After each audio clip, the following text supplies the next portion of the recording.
Hi, I'm Joanna of Custom Quilts. In this video, I'm going to show you how to assemble a full block for the Lucky Stars EPP quilt. In this video, I'm going to explain how to take out the papers, how to press the seams, how to prepare for applique, and then actually appliquing the Lucky Stars EPP block onto your background fabric. So let's go ahead and get started. Okay, so let's take a look at how we're going to center a full star block onto a pieced 12-inch square. Okay, so let's take a look at that.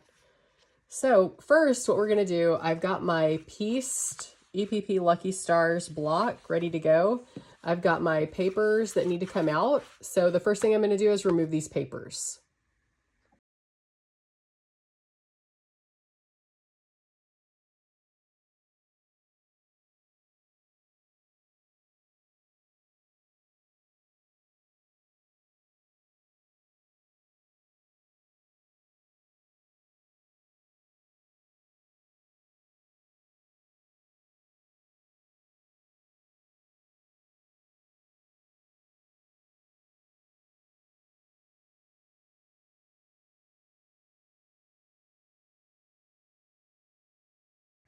Okay, so we've got all our papers taken out, as you can see here, and the back of our block looks super sloppy. The reason for that is we need to take this piece to our pressing station and press all of these seams down the same way that they were basted. So we want all of our seams to appear like they're nesting, just like the center of the star now is. We want all of our points on our Dresdens to be nicely tucked in so they're ready for applique. And so I'm going to take this block and I'm going to go press it. I'll bring it back and it'll be nice and neat and ready to go. We are ready to figure out how to center our big star. So I have gone ahead and I've taken out all the papers. You can see that everything is neatly pressed. You can see that my seams are all nesting. Everything is laying nice and flat. I'm going to be able to applique this really easily to my background square. So what I'm going to need now is a ruler and some sort of marking tool. I like to use a black friction pen or marker. And so this is really great because it's heat erasable.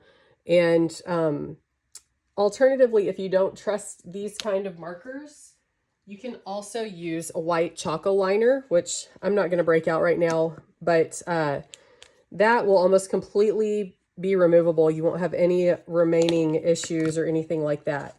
The first thing that you want to do is you want to determine which of these star points you want to be your top point. And the way that I look at that is I'll look at my block and see if any of these outer ones, you know, since this is completely symmetrical and it doesn't really matter which way I put the star, it looks the same no matter what, right? Do you see that?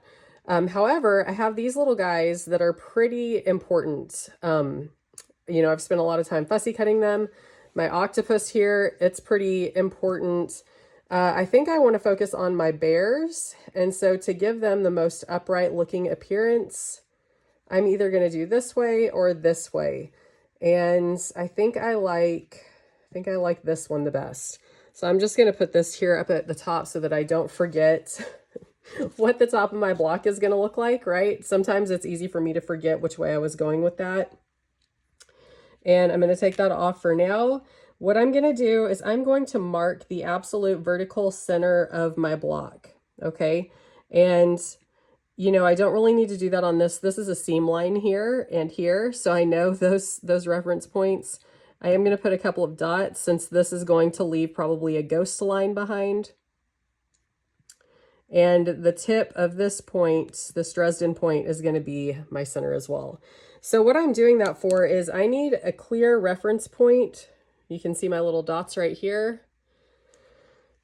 And what I'm going to do is I'm going to line up the base of my ruler on the center of my star right here in this middle position.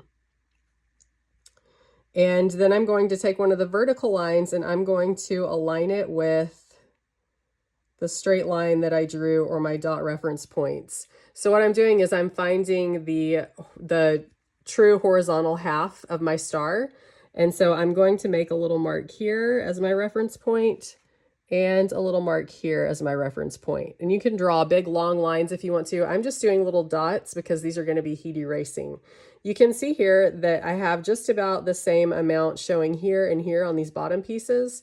So I'm pretty certain that this is symmetrical, and I like the way that this is divided. So I'm going to get rid of that ruler.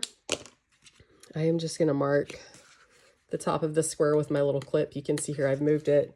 Okay, and so what I'm going to do now is I'm going to position this so that if you see my square, this is divided into quadrants. My seam lines are going to be how I determine the center of this. So I'm going to align the tip of this Dresden point and this seam allowance with this seam allowance and this seam allowance. Okay, so vertically I have it perfect, right? Now I'm going to look at my dots, and they are not on my seam allowances. So I need to move those into position so that they are. That is just about perfect. And then I'm going to recheck here and here. This spot is good. This spot needs to be moved a little bit. Okay, so I need to readjust my block just a smidge. And then I'm perfectly aligned. So what I'm going to do now is take my little applique pins, and I'm going to pin this guy in place.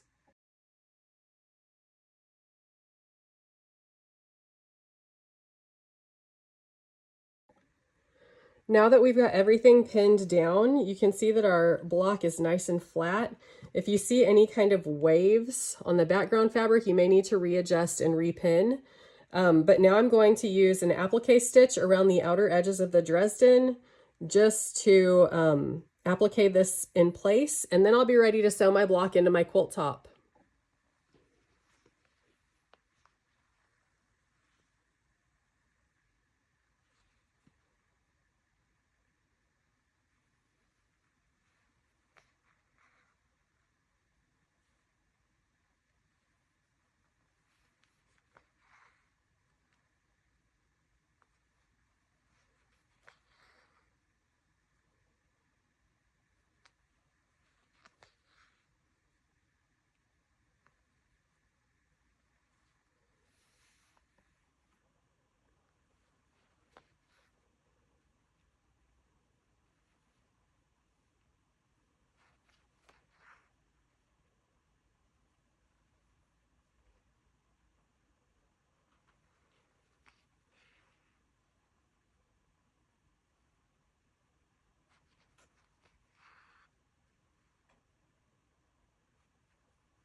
Okay, so I'm done with all of my applique now, and you can see, well, rather, you really can't see my stitches. And so if you look at the very back, you can see a very faint outline of my stitches right here. It's really hard to see. But that's what you want whenever you're appliquing your block. You don't want to be able to see those applique stitches.